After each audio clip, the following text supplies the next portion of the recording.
Nurse Elena Ward found the ring while preparing an unidentified man for the morgue. The black stone bore the crest of Chicago's most feared Mafia family. 10 minutes later, the boss arrived and demanded it before security could record the find. Elena refused. The ring had not slipped onto the dead man's finger.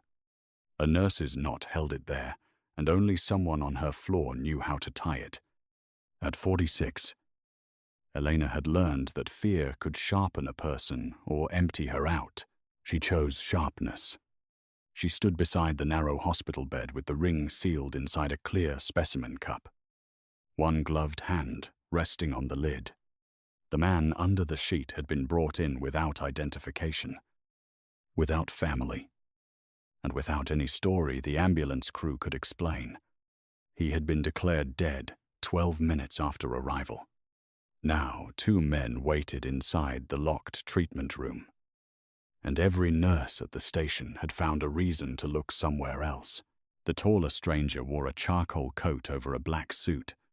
Silver touched his dark hair at the temples. He did not raise his voice. Yet the security officer behind him had already stepped back. "That ring belongs to my family," he said. "Then your family can claim it through the medical examiner." Elena answered. His gaze moved from her face to the cup, and then to the pale hand beneath the sheet. "Security has not entered it into evidence. They will, not before someone replaces it." Elena disliked the certainty in his tone more than the threat beneath it. She had spent 23 years listening to frightened people disguise demands as facts. "You're Gabriel Moretti," she said, "and you're refusing me because you know who I am." "I'm refusing because this man cannot speak for himself." Something shifted in his expression. Not softness. Recognition. Elena turned the cup beneath the overhead light. The onyx stone was square, and the crest cut into it showed a winged lion beneath a broken star. A length of blue surgical thread looped around the band and had been tied twice against the dead man's third finger. "Whoever put this there knew the knot we used to secure lines on this floor," she said. "Not a square knot. Not a surgeon's tie. Ours."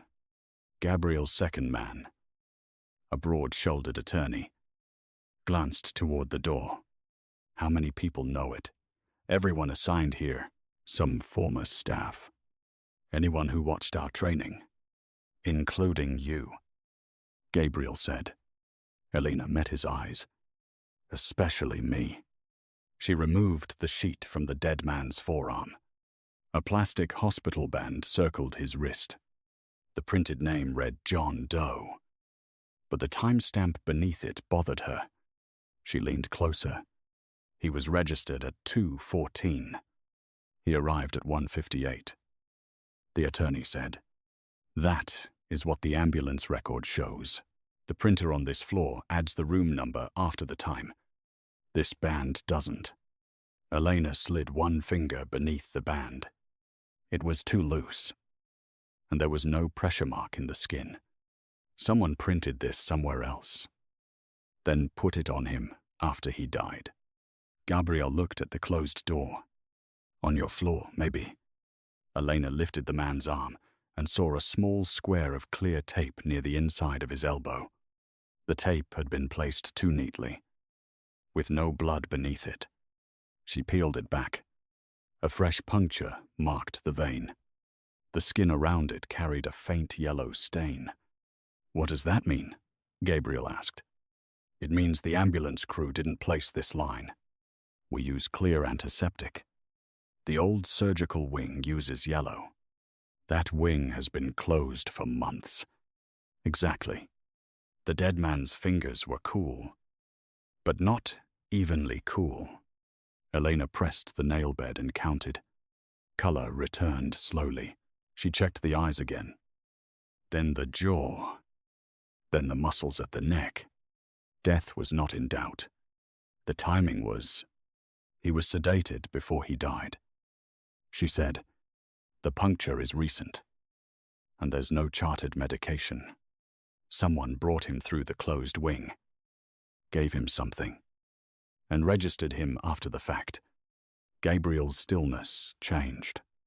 Until then, he had looked like a man controlling a room. Now he looked like a brother standing beside an old grave. The ring disappeared the night my sister died, he said. From this hospital, from her hand, Elena's attention returned to the black stone. Your sister was treated here for 6 months. On this floor, 2 floors below. The attorney moved closer to Gabriel. We should go. Gabriel did not move. Why now? Elena asked. Why put the ring on this man tonight? That is what I intend to learn. By taking the only object that might answer it, by keeping it alive long enough to answer. Elena had no patience for powerful men who treated evidence like private property. Objects don't stay alive. People do. When men like you stop deciding, the rules are optional. A soft chime sounded outside. Then every monitor at the nurses' station went dark. The treatment room lights remained on.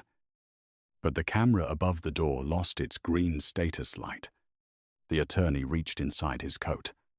Gabriel raised one hand, stopping him. How long does a camera outage last? He asked Elena. It should not happen at all. The handle turned once from the hallway. Then again. A voice came through the door. Ms. Ward. Hospital security. Open the room. Elena recognized the speaker. Paul Keane, the hospital's security director. Paul reported directly to the chief nursing officer, who had hired Elena 17 years earlier. The woman had defended Elena once, and that history still felt reassuring until Paul used a name he never used. He had never called her Ms. Ward in 20 years. Gabriel heard the hesitation. You know him? Yes. Do you trust him? The handle moved a 3rd time. Elena looked at the ring. The dead man. And the dark camera. Not tonight. Gabriel crossed the room without hurry and stood beside the door rather than in front of it. Ask him what happened to the cameras. Elena kept her voice level. Paul. The camera overtreatment. 8 is down. Is the system under maintenance? Silence followed. Open the door. Elena. He used her first name now. That frightened her more. The morgue transport is waiting. Who requested transport? The attending physician. Which one? Another pause. The attorney drew his phone and typed with one thumb. No attending physician has signed the transfer, he said. Paul's voice hardened. Mr. Moretti is not authorized to be in a restricted care area. Open the door. Gabriel watched Elena, leaving the decision with her. That mattered. He could have ordered the attorney to force the lock or used his name to bend the hospital around him. Instead, he waited. Elena pushed the specimen cup into the deep pocket of her scrub jacket and rolled the dead man's bed against the door. There's a service exit through the supply alcove, she said. The attorney looked surprised. Gabriel did not. Lead.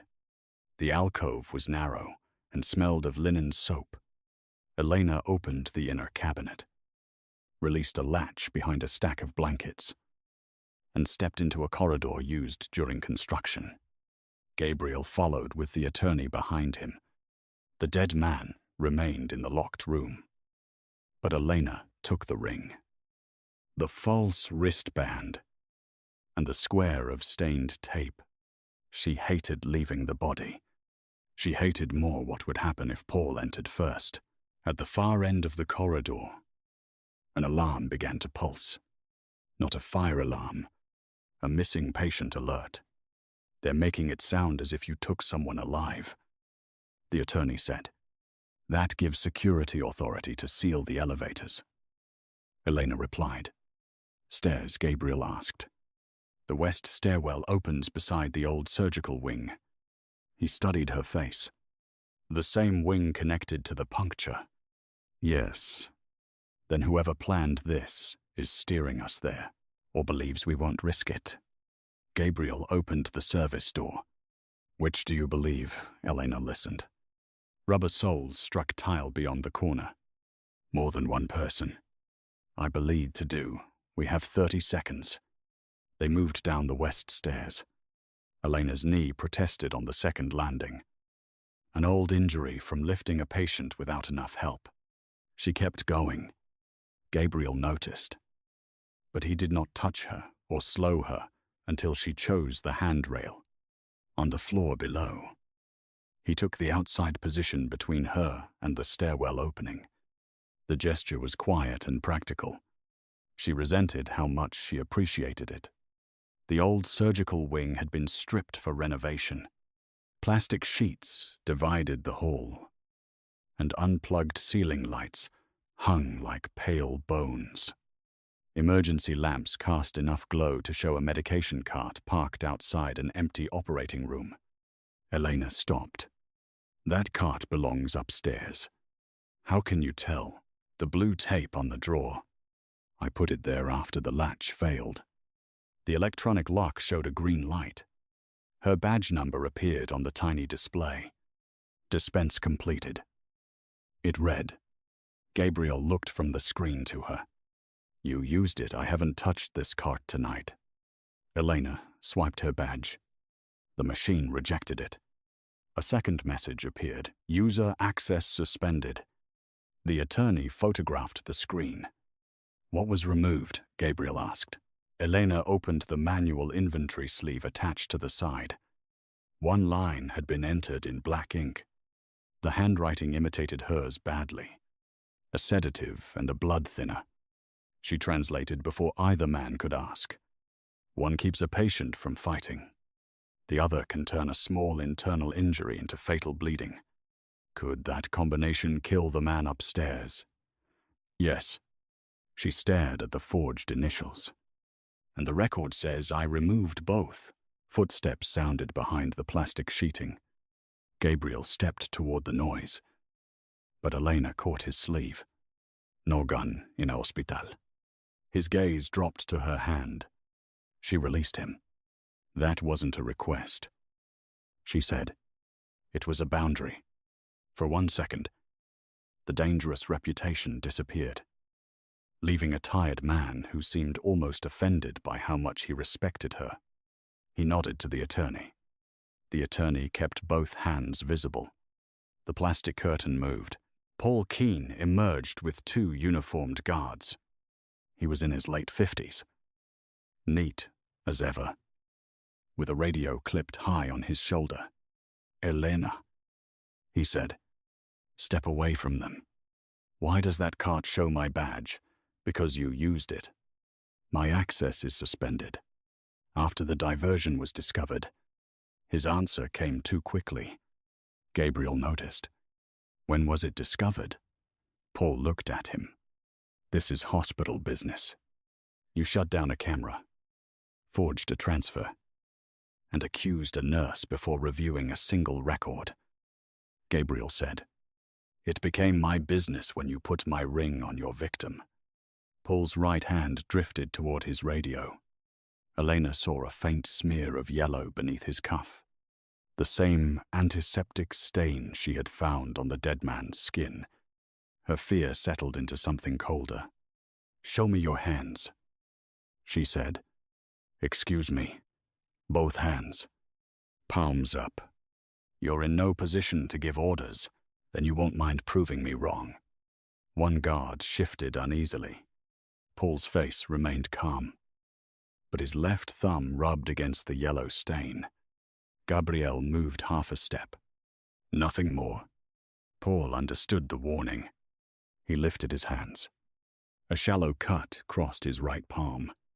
Blue surgical thread clung to the dried blood near the edge. Elena felt the ring's weight inside her pocket. That thread matches the knot, she said. Paul smiled without warmth. You handle blue thread every day. I do. You don't. The corridor lights went out. A metal cart slammed into the wall, and one guard shouted. Gabriel's hand closed around Elena's upper arm, not dragging her but holding her steady as the attorney forced open the operating room door. Paul's radio crackled from somewhere in the dark. Seal the west exit. Gabriel guided Elena inside, released her as soon as she found the table, and shut the door. Emergency light spilled beneath it. You were right, he said. About Paul, about the hospital. No gun. Elena listened to the guards arguing outside. Don't sound so disappointed. I'm not. His voice came closer, low and controlled. I'm deciding how much worse this becomes if I obey you. The answer should have frightened her. Instead, it sounded like the first honest thing he had said. A pounding struck the operating room door. Elena. This is Marion Holt. A woman called from the corridor. Open the door. I can protect you. Elena knew the chief nursing officer's voice, as well as she knew the morning medication bell. Marion had hired her 17 years earlier, defended her after a surgeon blamed her for his own error, and once sat beside Elena's mother through a 6-hour emergency. Marion Eleanor moved toward the door. Gabriel blocked the path with his body, leaving a full arm's length between them. You said Paul controlled security, he murmured. She controls the nurses. Outside. Marion spoke again. Paul told me your badge was used to remove restricted medication. I don't believe you did it. But you must come with me before the board hears his version. The promise hit Elena exactly where it was meant to. Her license. Her work. The part of herself she had built when everything else in her life felt temporary. Why are the cameras down? Elena asked. Paul says Mr. Moretti's men disabled them. The attorney gave a humorless breath. My phone shows the outage began 4 minutes before we arrived. Eleanor looked at Gabriel. He held out the screen but did not ask her to take his word. The outage record showed a hospital maintenance override. Marion could authorize one. So could Paul. Where is the man's body? Elena called.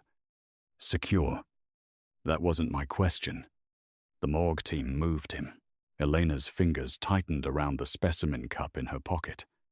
I never cleared transport. You are not the attending physician. No physician cleared it. Marion paused. Come out, and we'll review everything together. Gabriel leaned close enough that only Elena could hear him. She knew the body moved before you told her the transfer was false. Elena had heard it too. Trust did not vanish in one dramatic moment. It thinned. It showed daylight through places that had once felt solid. Marian, she said. Which morgue elevator did they use? No answer came. Then the lock panel beside the door clicked. Someone had started an emergency override. Elena crossed to the old scrub room. A steel cabinet covered part of a service hatch. Help me move this. Gabriel and the attorney shifted the cabinet without argument. Behind it, a low passage led toward the sterilization dock. Elena crawled first. She was broad-hipped, strong, and tired of rooms designed as if every competent body came in one narrow shape. The metal edge caught her scrub pocket. Gabriel reached for the fabric, then stopped.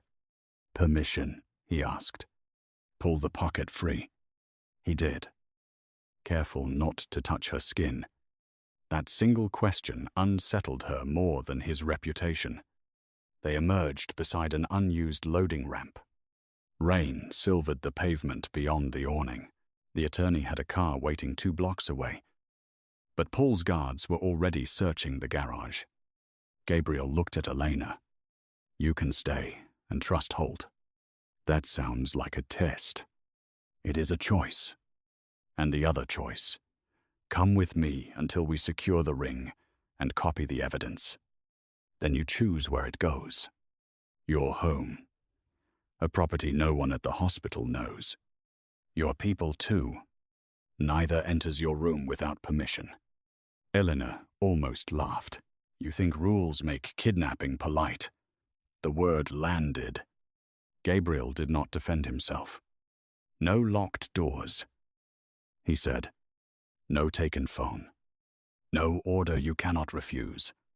And if I walk away, the attorney drives you anywhere, except back into a building controlled by the people framing you. A siren wailed near the ambulance bay. Elena looked up at the hospital tower. Somewhere inside, the dead man's body was moving beyond her reach. Somewhere else. Her medication record was becoming a weapon.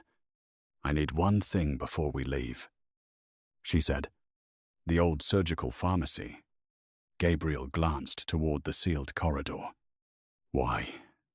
That cart came from there. If someone used the pharmacy as a route, the paper returns might still be in Cabinet 7. His eyes sharpened. 7. Does that number mean something? My sister wrote it on the last page of her appointment book.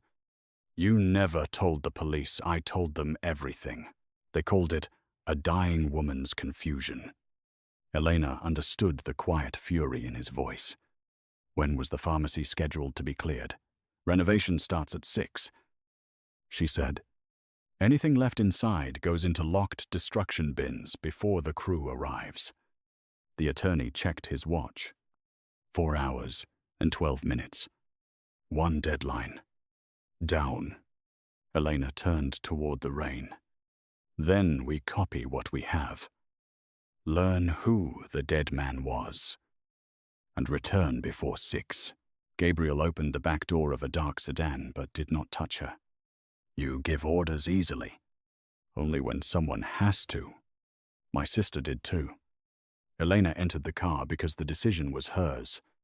Gabriel sat across from her, leaving the seat beside her empty. As they pulled away, her phone lit with a message from Marion. Elena, come back before he makes you disappear. A second message arrived from Paul, one breath later.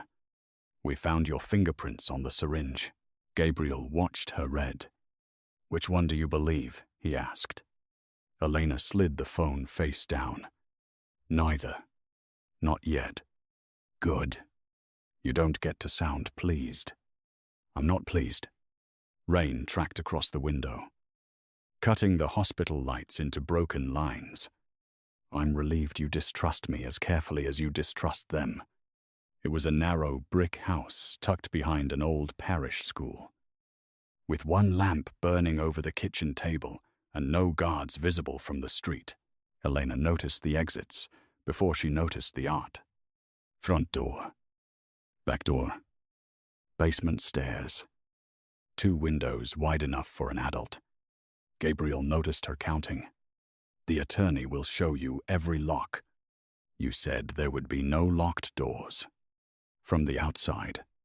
That distinction matters. It should. The attorney placed a first aid kit, a clean phone, and a laptop on the table. The hospital has already suspended Elena's network access. He said, Paul filed an internal incident report at 2:41. Marion approved the emergency suspension 3 minutes later. Elena removed her wet scrub jacket. Beneath it, her navy uniform clung to a body she had never learned to apologize for. Gabriel looked at the blood on her sleeve. Not at her shape. You're injured. The pocket tore. I'm fine. That is not blood from the pocket. Elena followed his gaze. A thin line ran along her forearm where the service hatch had scraped her. She had not felt it. The attorney opened the kit. Gabriel waited. May I? He asked. Elena held out her arm. His hands were larger than hers, scarred across the knuckles. and unexpectedly careful. He cleaned the cut without turning the small act into ownership. When the antiseptic stung, he eased the pressure rather than telling her not to move. "Your sister was treated by Marion," Elena said. His hand stopped. Marion Holt was Sophia's nursing administrator. Did Sophia trust her? At first.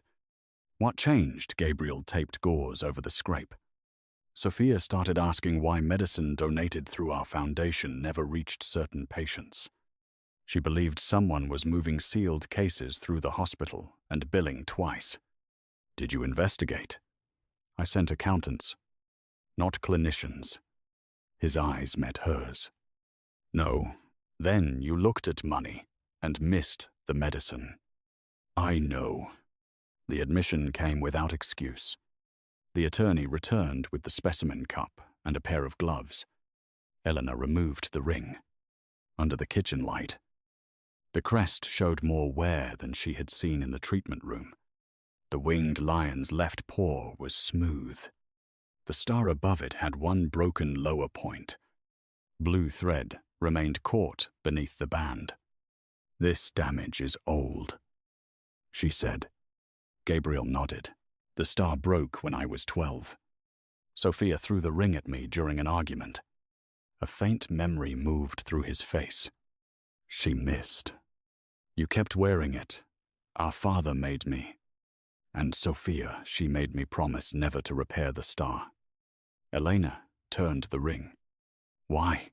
She said. A family should remember where it was broken. It also explained why the damaged crest mattered.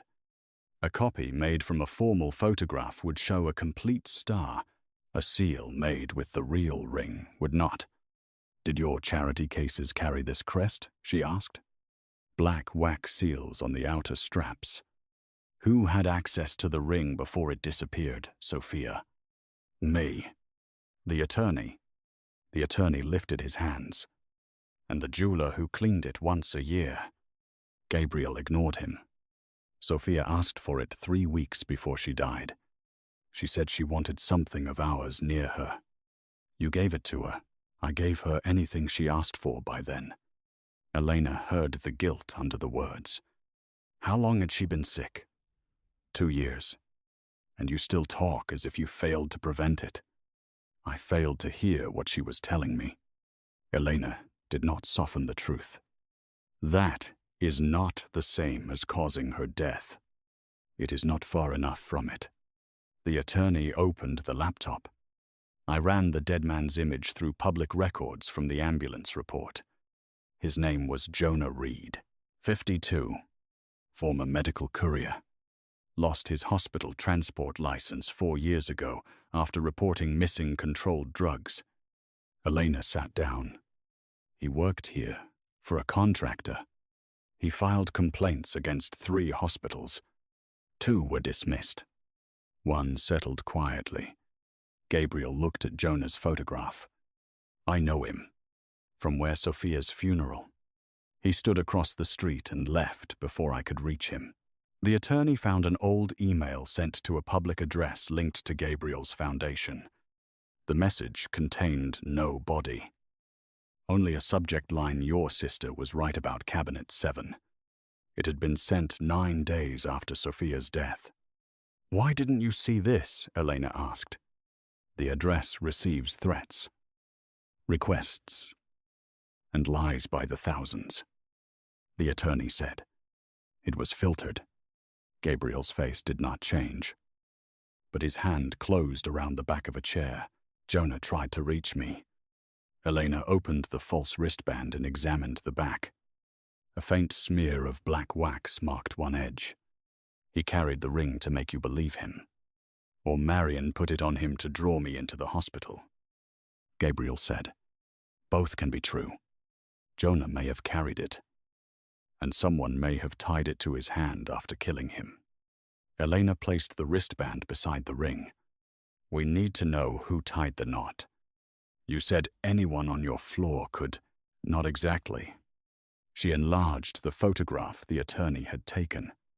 The first loop is ours. The second is reversed. A right-handed nurse ties both loops in the same direction. Whoever did this learned by watching, then copied it from the front. Gabriel leaned over her shoulder without touching. Paul, his thread and antiseptic make him involved. But he may be following instructions. Marianne, Elena's loyalty resisted the name, even as the evidence gathered around it. She approved my suspension. She knew the body moved. She also had authority to stop it. Elena picked up her phone. Marian's messages waited like a hand on a door. I need to hear her lie again. Gabriel's voice sharpened. Calling her tells her you're alive and thinking. She already knows both. It gives her your location if the phone is traced. Then move the phone after I call. No. The word came too fast. Elena looked up. That was an order. Gabriel recognized the mistake before she named it. He stepped back. You're right. He placed the clean phone beside hers. Use this one. The attorney can route it through another number. Your choice. Elena studied him. You repair quickly. Only small mistakes. And the large ones. His gaze moved to Sophia's ring. Those take blood. Not mine. No, he said. Never yours. The attorney routed the call through a number, registered to a taxi company. Marian answered before the first ring ended. Elena, it's me. Relief entered Marian's voice with practiced speed. Thank God. Tell me where you are. Safe. With Gabriel Moretti, for the moment. Gabriel stood across the kitchen, far enough away to give Elena privacy. Close enough to hear Marian if Elena raised the volume. Paul says you stole restricted medication. Marian continued. I know that is impossible. Come back. And I can keep this inside the hospital. Why would you want it kept inside? To protect your license. Or protect the hospital. Those are not separate things. Elena let silence stretch. Marian had taught her that trick during labor negotiations. People hurried to fill quiet with the truth they meant to hide. The dead man was moved without clearance. Elena said, Where is he? In secure storage. Which morgue bay? I don't have that in front of me. Then send someone to look. Paul controls the building tonight.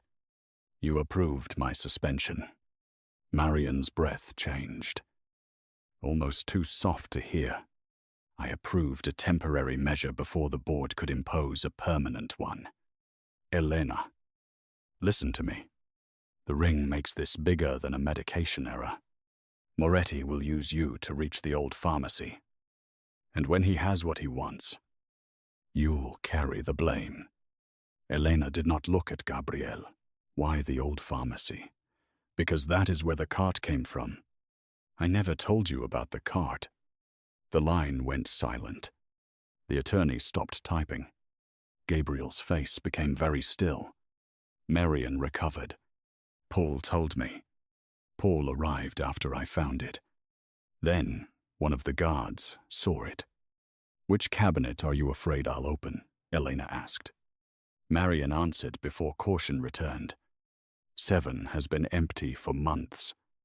The words landed cleanly. Elena had not mentioned a cabinet number. Neither had Paul within Marian's hearing. Gabriel lowered his eyes once.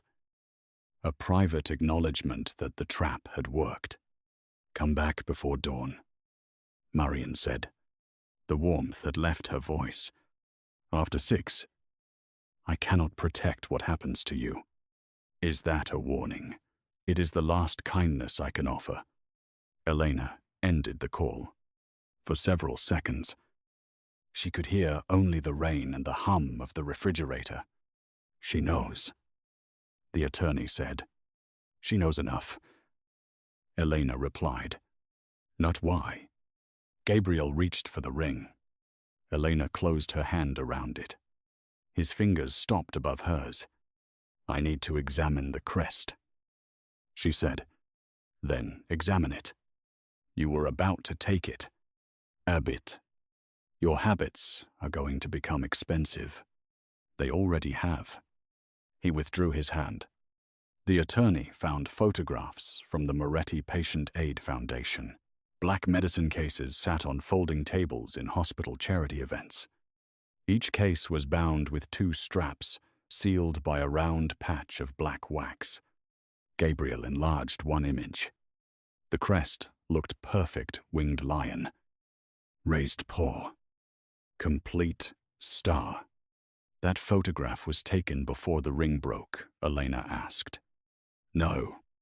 3 years after. Then the seal was not made with your ring. The attorney searched older images. Every charity case showed the complete star. Gabriel's expression hardened. The foundation ordered a stamp for the cases. Who approved it, Sophia? Maybe she needed the real ring to tell authentic deliveries from copies. Elena placed the onyx against a soft square of sealing wax from the attorney's document kit. May I? Gabriel nodded. She softened the wax with the attorney's lighter and pressed the crest into it. The impression showed the broken star and the smoothed paw. There are 2 marks, she said. The public foundation stamp. Perfect and easy to copy. And the private ring. Damaged in ways only your family knows. A verification system. The attorney said. Elena nodded. Simple enough for a sick woman to use without a computer. Sophia could press the ring into a strap after checking a case herself. A broken star meant she had seen it. Gabriel stared at the black impression. None of the delivery photographs show the broken star. Because the verified seal may have been inside the case. Elena looked at the blue thread. Or tied beneath a handle where only someone opening it would find it. The attorney pulled shipping manifests from the Foundation archive. The hospital had received 32 cases during Sophia's final year. 16 were logged as opened. The remaining 16 had been returned as unused after patients died or transferred. Returned, where Gabriel asked. Elena knew the answer before the attorney found it. The old pharmacy. Cabinet 7 held charity returns because the main pharmacy refused liability for outside donations. At 6, they disappear, the attorney said. Not if we reach them first. Gabriel moved toward the door. Elena remained seated. We need independent custody. We need the cases. If your people take them, Marion will say the Mafia planted everything. If hospital security takes them, Paul destroys them. Then we call the state medication investigator. By the time an investigator gets a warrant, the bins will be ash. Elena looked at the ring impression. We don't need the whole case to stop destruction. We need 1 verified seal. 1 lot, number, and a witness outside both your family and the hospital. Who? The night pharmacist in the county building. She can compare the lot to the state tracking record. The attorney began to object. Gabriel lifted a hand. Elena chooses the witness. She studied him. You agree I said you would choose where the evidence goes. Men like you say many things when the door is closing. Then keep watching after it opens. The answer held no charm. Only responsibility. Elena felt the first dangerous movement of trust. It was not attraction, though attraction had already arrived without permission. Trust was slower. It asked whether a man would surrender advantage when no one could force him. Gabriel slid the clean phone toward her. Call your investigator. She isn't mine. Good. Then she might be honest. Elena made the call.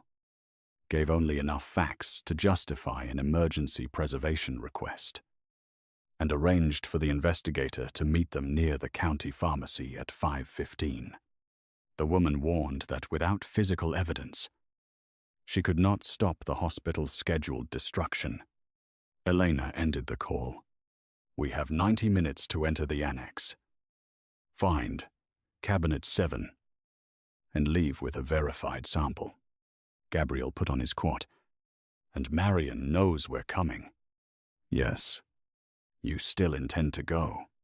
Elena slipped the ring onto a chain the attorney provided and tucked it beneath her scrub top. I spent my life keeping people alive after someone else decided they were expendable. I'm not letting a dead man lose his evidence for the same reason. Gabriel opened the front door. Then we go by your plan.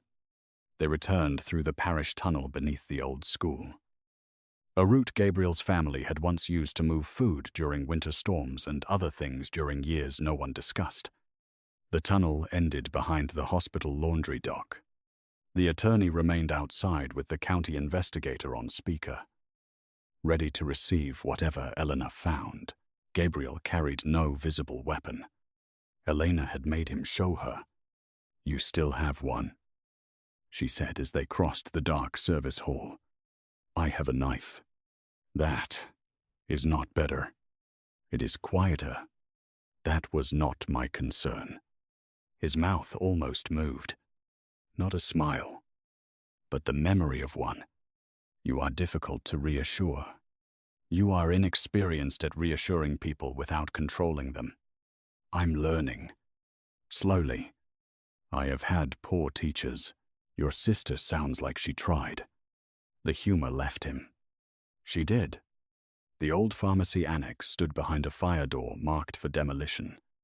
Elena used a maintenance key kept above the frame.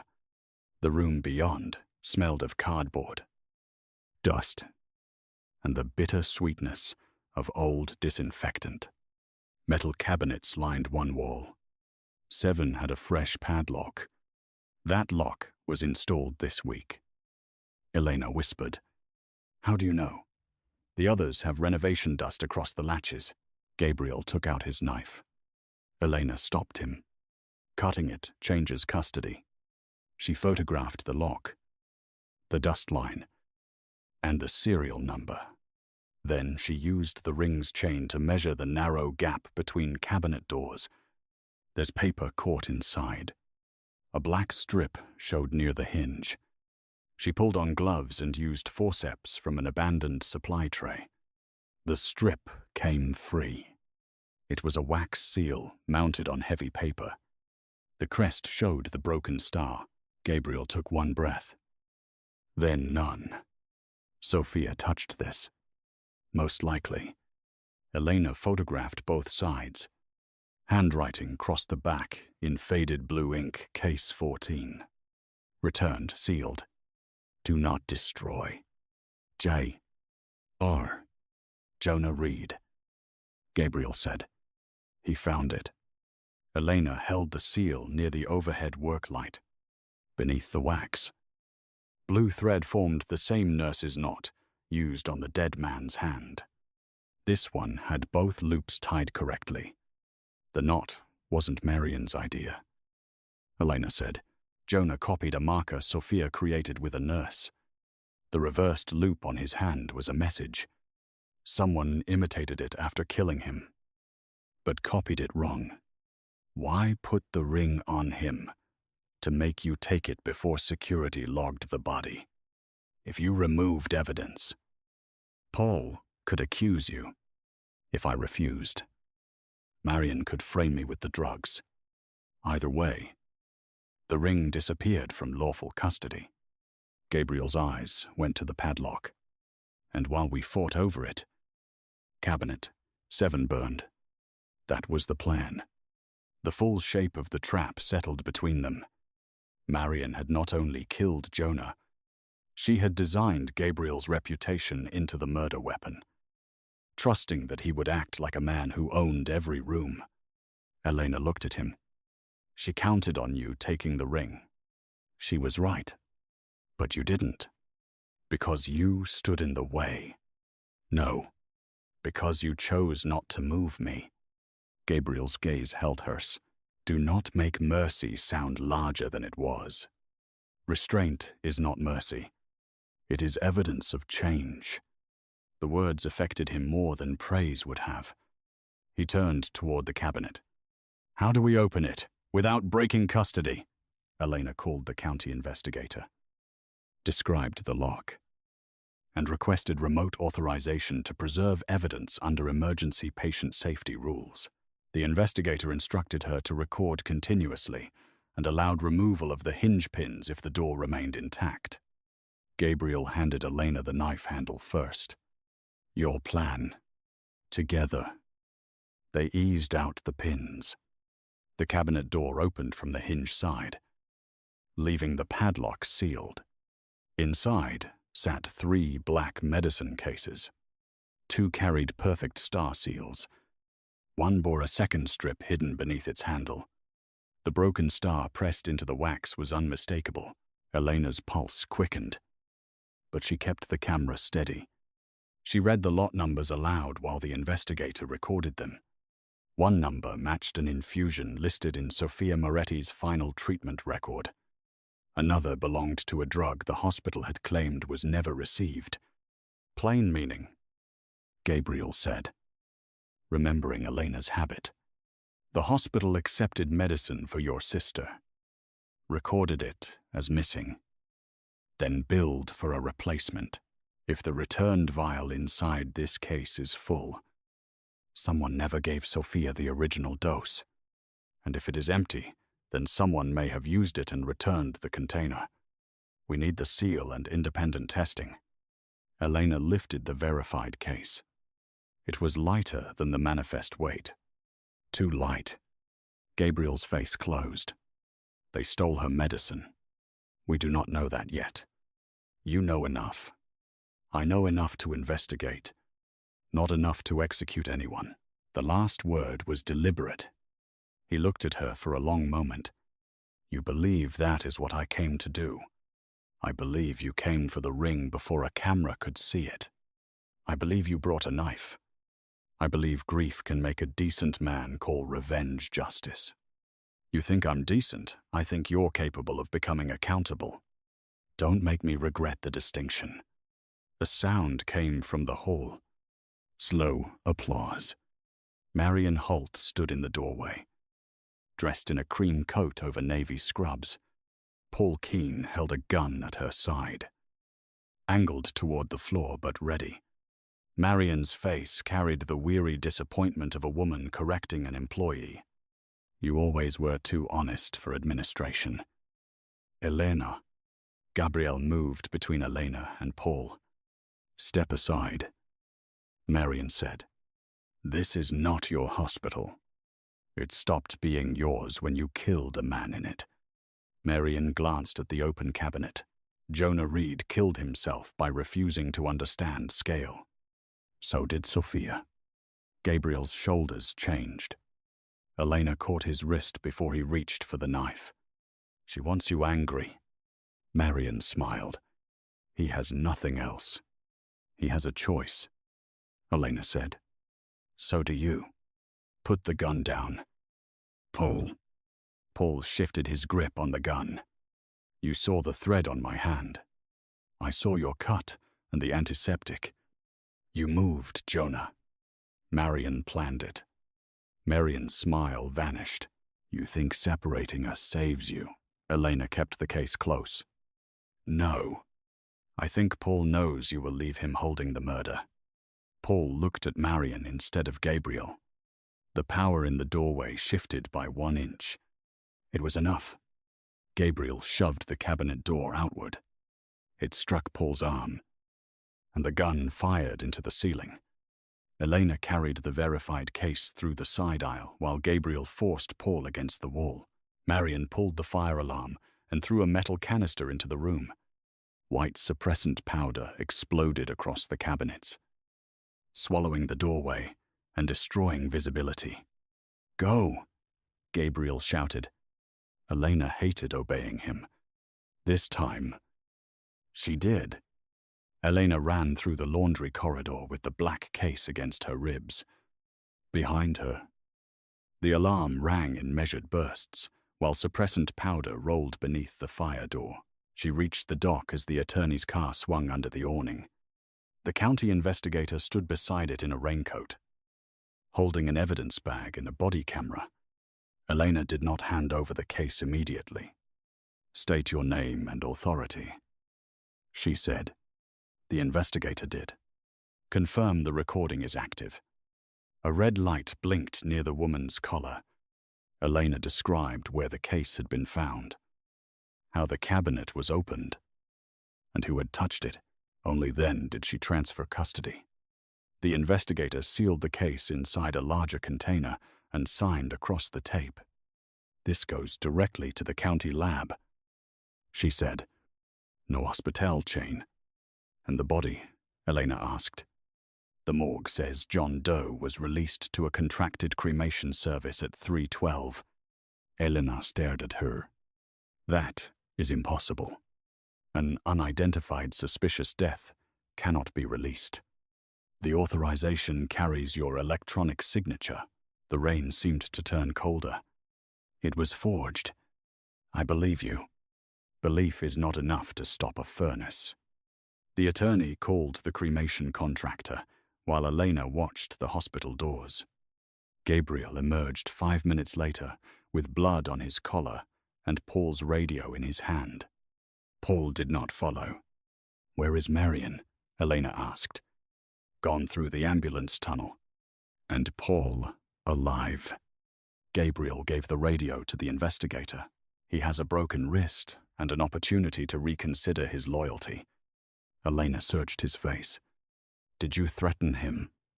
"Yes." "Did you hurt him after he stopped fighting?" "No." She believed him, which made what happened next worse. Gabriel took her elbow and guided her toward the car. His grip was firm. "We leave. I need to go with the investigator. Marion knows you have the ring.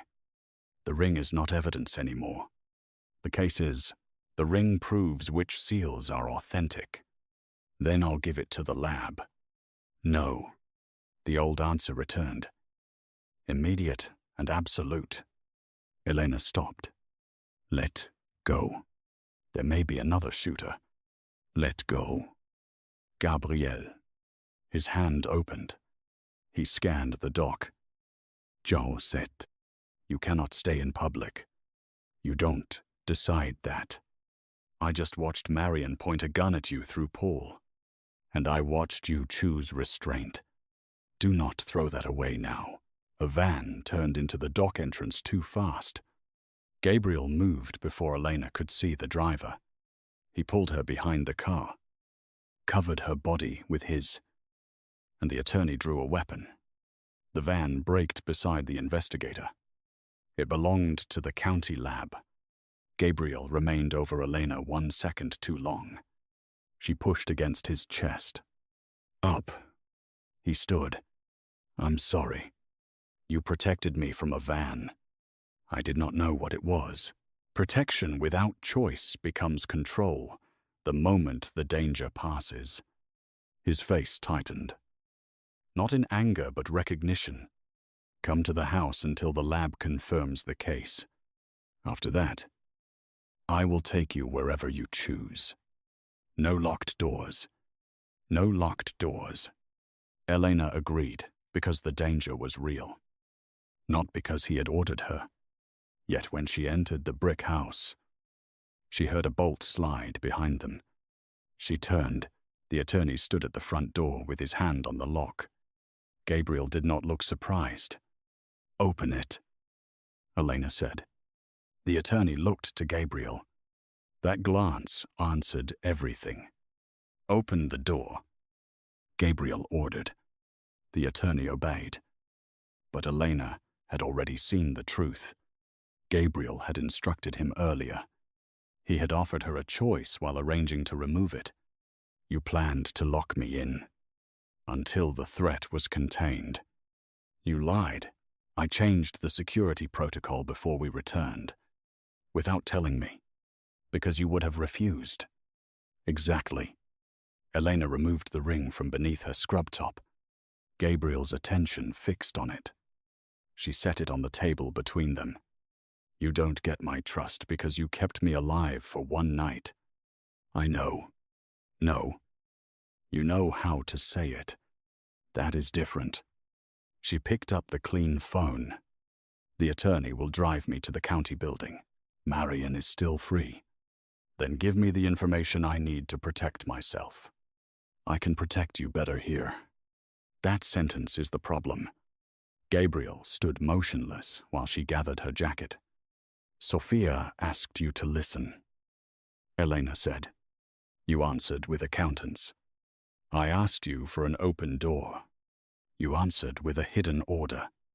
You are still treating women's judgment like a risk to be managed. The words struck deeper than anger could. The attorney looked away. Gabriel reached into his coat and placed a key on the table. The house, the basement, exit, and the rear gate. He said, all of them. That does not repair the lie. No. He set his phone beside the key. My security routes, guard names, and every instruction I issued tonight are open. Take them. That is access, not repair. Tell me what repair costs. Elena almost said that he should know. Then she remembered how many people apologized by guessing at what would make them comfortable. Release the foundation ledgers to the county investigator, she said. All of them, including any illegal deliveries, cash payments, or favors that could implicate you. The attorney turned sharply. Elena, those records could trigger federal charges. Then they establish independent motive and custody. Without them, Marion will claim the case was planted by a criminal charity. Gabriel looked at the ring. You are asking me to surrender the structure that protects my family. I am asking whether truth matters when it costs you. The room held its breath. Gabriel took the attorney's laptop, entered a password, and opened a directory marked Private Foundation Routes. Send everything, he said. The attorney did not move. Gabriel,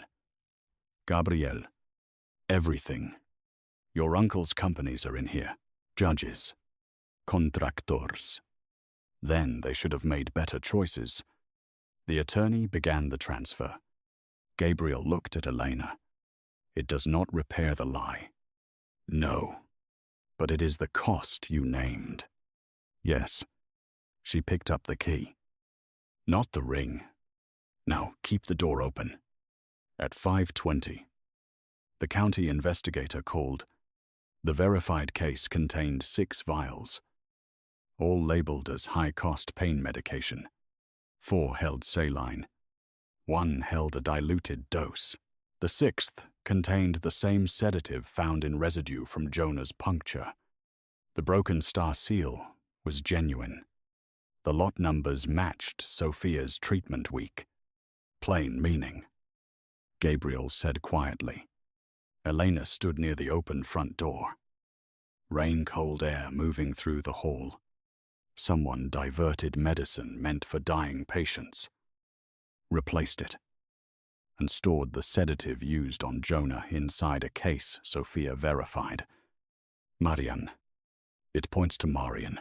It does not yet prove she injected him. The attorney's phone rang before Gabriel could answer. He listened, then turned the screen toward Elena. A hospital statement had gone live. Charge nurse suspected in controlled drug diversion and patient death. Her name was not printed, but her age, shift, and floor made identification easy. A second notice confirmed that her employment had been terminated for gross misconduct. They fired me before an investigation, Elena said. Her voice sounded calm because grief had made it precise. Marion signed it. The attorney scrolled farther. Paul gave a statement.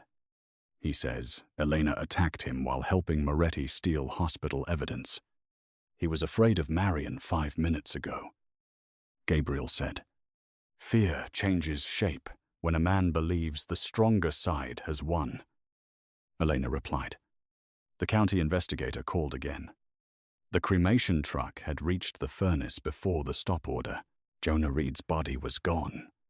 No independent autopsy. No second toxicology sample. No chance to document the puncture Elena had seen. The loss did not arrive as a scream. It arrived as absence.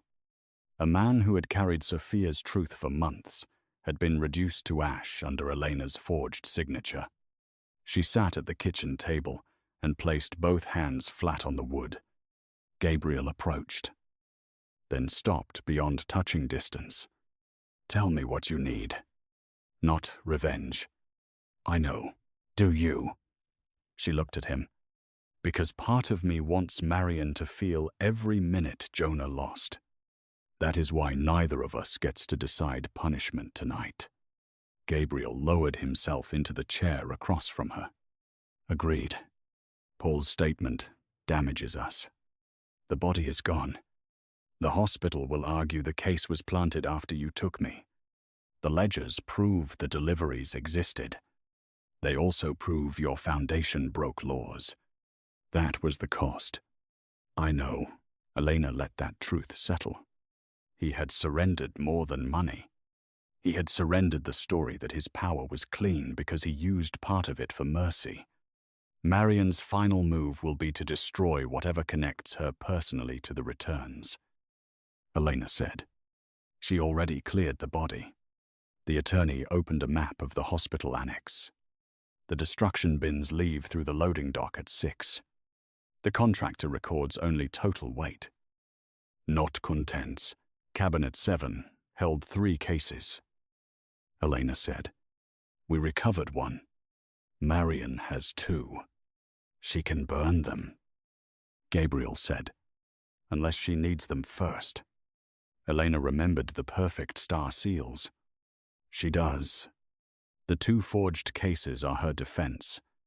She can claim the genuine case came from Sophia years ago and that someone later filled it with sedative. But if she produces cases with perfect seals and intact inventory, she can argue the charity system worked. Then why destroy them? The attorney asked. Because the lot records inside may show where the stolen medicine went. She will remove the internal paperwork. Keep 1 clean-looking case. And burn the rest. Gabriel studied here. Where the pharmacy incinerator is disconnected. Renovation waste goes through the underground loading dock. The attorney checked the time. 31 minutes. Gabriel stood. We take the investigator and police. The investigator cannot enter without a warrant. And Marion will hear the request. Elena rose too. She expects you to rush in with armed men. That is how she turns this into a Mafia raid and makes every piece of evidence unusable. Then what do you propose? I go in, as the nurse she thinks she has broken. Gabriel's refusal appeared before he spoke. Elena raised one hand. Listen first. He did. Marion wants the ring. She still needs to eliminate the damaged star standard. I call her and offer it in exchange for a written statement clearing me. She will believe I care more about my license than Jonah, because she always believed loyalty could be purchased with professional survival. You care about your license. Gabriel said. I do. That is why the offer will sound true. And when she tries to kill you, the county investigator records from the dock. The attorney sends the ledgers to the state prosecutor before we enter. You remain outside unless I call your name. No. That was an order. Gabriel closed his eyes once. When he opened them, his voice had changed. I'm afraid the plan leaves you alone with a woman who is already killed. Yes. I believe I can stop her faster than you can. Probably. And you still require me to wait. Because if you enter too early, she wins the evidence argument. Because I can make her talk about the medicine. Because she underestimates a nurse she thinks is ashamed. Gabriel looked at the open door. Then at the ring on the table. Your plan. He said, "Your signal, your exit." Elena picked up the ring. "And your moral choice, which is when Marion gives you a reason to kill her. You don't." The silence between them became a promise neither could pretend was easy. "I won't," he said. "Not because she deserves mercy, because you asked for justice." Elena held his gaze. "That is the first repair." Marion answered Eleanor's call with no greeting. "You have the ring. I have what is left of my career." Elena said, "You can restore one. I can return the other. Gabriel will never allow it. Gabriel released his ledgers because I asked. He is discovering that power does not always mean control." Marion was silent long enough to believe. "Underground dock, 5:55. Come alone. A signed statement first. You will see it." And Paul made his choice. The line ended at 5:53. Elena entered the underground dock wearing a clean coat over her torn scrubs. The ring rested in her right pocket. A small recorder supplied by the county investigator sat beneath her collar. But the real evidence would come from Marion's actions and the cases already visible beside the destruction bins. Gabriel waited beyond the fire door with the attorney. He had objected to the distance, the blind corner, and every second Elena would stand alone. He had obeyed anyway. Marion stood under a fluorescent light beside two black cases. Paul sat against a concrete pillar with one wrist splintered and a strip of tape across his mouth. His service weapon lay on a cart near Marion. "You said come alone," Marion said. "I did. Moretti is in the building. He is always in the building. According to people who need him blamed." Elena stopped 10 feet away. "Show me the statement." Marion held up a hospital letter. It named Paul as the person who had stolen medication and forged Elena's access. Marion's signature appeared at the bottom. "You clear me. Blame him. And keep your position," Elena said. Paul carried out the physical work. "Under your orders." "That sentence is not in the letter. Then the ring is not leaving my pocket." Marion's expression settled into disappointment. "You mistake stubbornness for dignity." "No. I learned the difference while you were teaching me to protect the hospital from patients who asked expensive questions." The fluorescent light buzzed. Paul shifted against the pillar. "Sophia asked expensive questions." Elena continued. "Jonah carried them after she died. You answered both with stolen medicine." "Sophia was dying." Marion's voice sharpened. "The Foundation sent cases worth more than this wing earned in a month. Half the patients could not use what arrived. I moved waste into a system that served people who could pay. You sold medicine donated to the poor. I kept this hospital open while Gabriel Moretti washed guilt through charity. Then why replace Sophia's dose?" Marion's eyes flickered toward the perfect star cases. She found the returns. The answer came softly, almost with regret. She began marking the cases with that damaged ring. Jonah learned what the mark meant. Once they could separate real deliveries from forged ones, the entire route became visible. So you diluted her medicine.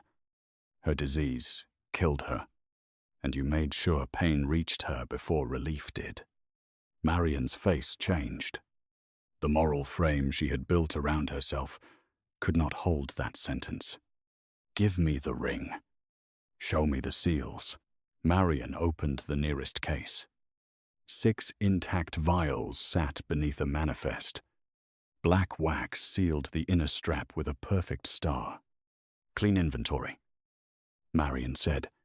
"Proof your case was altered after Moretti stole it." Elena stepped closer, appearing to study the wax. "This proves the opposite. It proves whatever the public is told.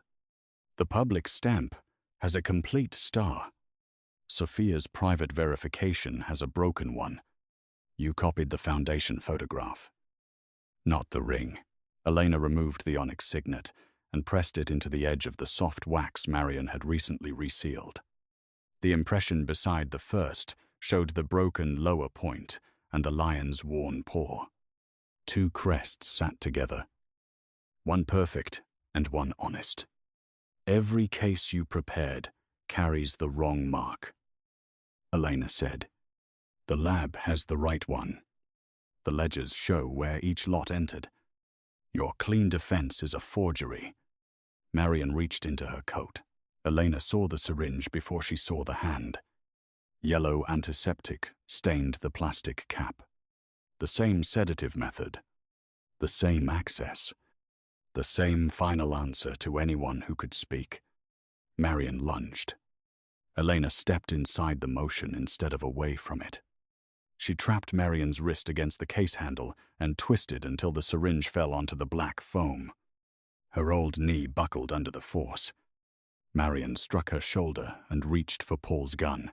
Elena caught the blue thread tied around the case strap, pulled hard, and used the nurse's knot as leverage. The strap snapped tight across Marion's forearm, pinning her to the cart. Gabriel Elena called. The fire door opened. Gabriel crossed the dock as Paul kicked the gun beneath a destruction bin.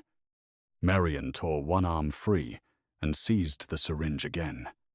Gabriel caught her wrist. For one terrible second. His other hand closed around her throat. Marion looked at him and smiled. Sophia begged too. Elena saw murder become possible in his face. Not inevitable. Possible. Gabriel, she said. He looked at Elena. She did not plead for Marion. She reminded him of himself. Justice. His hand opened. He took the syringe, stepped away, and let the attorney restrain Marion with the blue strap. The county investigator entered with 2 officers. Her body camera recording the forged cases, the fresh ring impressions, the syringe, and Marion's signed letter. Paul tore the tape from his mouth. "I moved Jonah," he said hoarsely. She injected him in the surgical wing. "I can show you the route." Marion turned on him. "Coward." Paul stared at his broken wrist. "Yes." Elena remained beside the cart, one hand on her injured knee. Gabriel came close but did not lift her. "May I help?" he asked. She gave him her hand. He raised her carefully, then released her as soon as she stood outside the dock. 6 o'clock arrived. The destruction truck waited with its engine running. But nothing inside Cabinet 7 burned. The truth did not repair everything by sunrise. It did something harder. It remained true after powerful people began paying for it. Marion Holt was charged with Jonah Reed's murder, medication theft, evidence destruction, and the deaths linked to diluted treatment. Paul Keene accepted a plea that required full testimony and the recovery of records he had hidden for her. The hospital withdrew its accusation against Elena, but it could not restore the body it had burned or the patients who had suffered. Elena's nursing license was cleared. She declined the hospital's offer to return. Gabriel's ledgers triggered investigations into his foundation, his contractors, and Gabriel himself. He surrendered control of every medical donation account before anyone ordered him to. He did not ask Elena to praise the choice. He attended each hearing, answered each question, and stopped using the attorney to keep unpleasant truths outside the room. When Elena's knee required surgery, Gabriel offered transportation once. She said yes twice and no 4 times. He honored every answer. He never placed guards outside her apartment without permission. When danger remained credible, he gave her names. routes, and options. Then followed the safety plan she chose. Trust returned in practical pieces. A key she accepted. A door he left open. A question asked before a touch. 6 months later, a community pain clinic opened in a renovated parish school across from the hospital. It served patients who had been denied treatment because they were poor, old, undocumented, frightened, or simply too tired to fight another billing office. Elena became its clinical director. The independent board controlled the money. The county controlled the medicine chain. Gabriel's family funded the building through a settlement that gave him no authority over a single dose. On opening morning, Elena found him alone beside a glass display near the entrance. Inside lay Sophia's black ring. Mounted above the first verified broken star seal, Jonah Reed's name appeared beneath hers, followed by the names of patients whose stolen medicine had been identified through the recovered records. A short length of blue thread crossed the display, tied in the correct nurse's knot. "You put it behind glass," Gabriel said. "The board did. You are the board's most persuasive member. I'm not on the board. That explains why they listen to you." Elena smiled. Gabriel had changed in ways that did not make him harmless. She did not need him harmless. She needed him honest about danger, disciplined with power, and willing to accept a boundary without turning it into punishment. He had become those things by choice, then repeated the choice when no one applauded. "The ring belonged to your family," she said. "It belonged to a version of my family that believed ownership was the same as protection. And now it belongs to the record." He looked through the glass at the broken star. Sophia would approve. She might complain about the lighting.